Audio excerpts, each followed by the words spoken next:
What is going on, everybody? Welcome back to the channel. After Sound here, bringing you Splinterlands and specifically Soulkeep content today. We also stream right here in this channel every Tuesday, Thursday, and Sunday morning, so come by and say hello.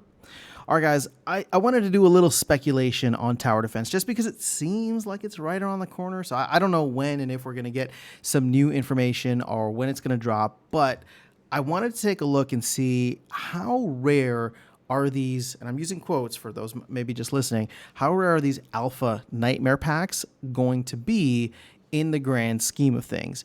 Now, again, we're making some assumptions here. This is just a speculation video to try and figure out, how, like, I guess to try and figure out, like, where we're going to go from here and how rare some of the cards in the tower defense game, or at least these nightmare packs that have already been sold, will be.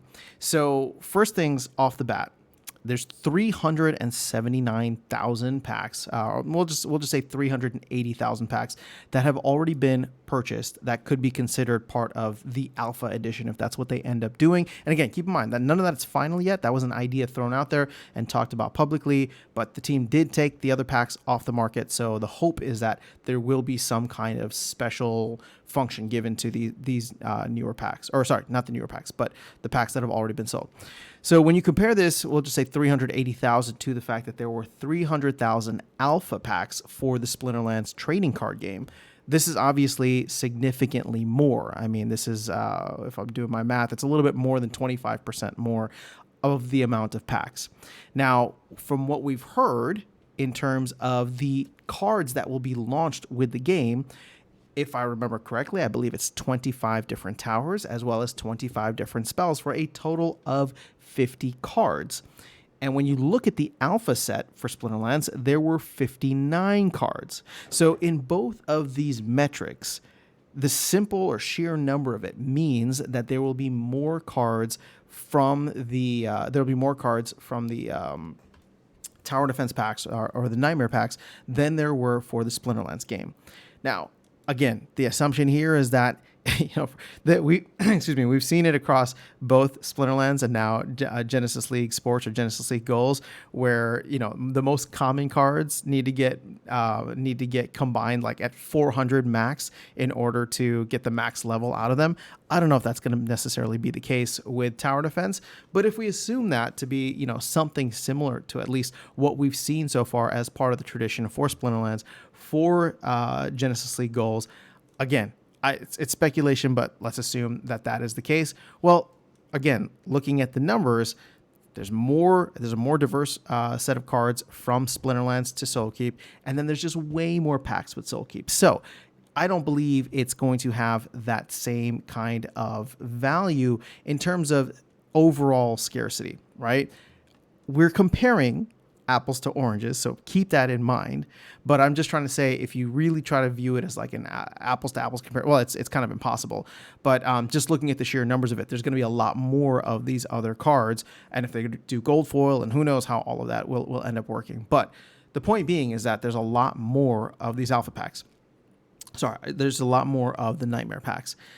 So the only thing that gets me excited about this is I do believe that tower defense as a genre of game is going to be much more widely appealing to people. I could be wrong about this, but I tend to enjoy a lot of tower defense games. It has a more arcade style feel to it. I think that I could get people who are crypto adjacent or crypto involved already. I couldn't get them into Splinterlands because that's a very involved card game, but I think I could get them into tower defense because it's it's easier, it's simpler. It's more arcade style, right? So if the audience ends up being much larger for tower defense, well, then that could have a significant boost. Now, I don't know what the team's going to do. Not that I think that they're going to do anything, but it would be interesting to see if they offered some kind of benefits for packs that were already launched. Granted, there probably were some pre-sale benefits for like heroes and all that, but I don't know how they're gonna frame the upcoming packs, whether they'll be called beta or alpha plus or alpha 0.1 or whatever you want to call it. So just looking at the raw numbers, it's not going to be as rare as the Splinterlands alpha cards, but because of the diversity and the broader appeal when it comes to tower defense, I'm just happy that I'm sitting on some. I haven't bought or sold any, so this is not in an attempt to like pump up the price, which is nice to see that the price is pumped. But like, I have my packs, I'm ready to rock and roll. I want to open them, start combining, and play the game. But I'm just curious to know how you guys are feeling about this, how you're feeling about the whole move towards, or at least, sorry, I should say, the removal of packs from the store. I will let you guys know. And I said this briefly in the town hall recap video, but to me, it accomplishes a lot of things, right? And it was done in a way where I think the communication could have been better, but ultimately they did end up following what they posted almost a year ago, saying that they would remove packs from the market. So when I say communication, it's just like they talked about like extending the pack sale, but then they ended up taking it off of the market, which again, it wasn't, I don't think that anybody was really buying packs because nobody knows when Tower Defense is going to come out. So that would just be my one criticism there. But I will say that I very much respect the fact that they did take it off the market and are trying to find a solution to reward those who have bought packs and have been holding packs. And granted, I've been getting SPS for the packs anyway, which isn't a bad deal for what it's worth. But however they choose to go forward with this, whether they call it beta packs, whether they call it something else, as long as they designate it as something, and now the packs that I'm sitting on actually have value of being somebody who believed in the game. And granted, I only bought a couple packs from the store. So, in terms of like, I'm not getting a hero or anything like that, but I was buying packs off the secondary market when they were dropping in value. So, again, I'm not expecting anything, crazy from this. I don't want to necessarily be rewarded. I feel like I've already gotten rewarded with the SPS staking, but I do want to say that I very much appreciate the fact and respect the fact that they took this route. So let me know your thoughts, how you're feeling about Tower Defense as a whole. This will probably be the last like pure speculation video that we're able to do, because my hope is that we're going to get some more information over the next couple of days or weeks. Again, I don't know.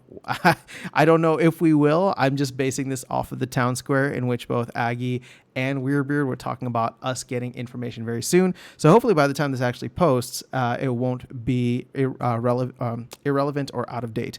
But that is all I have for you guys in this video. Let me know your thoughts in the comments below. I'll catch you all in the next one and see you around the game. Take care.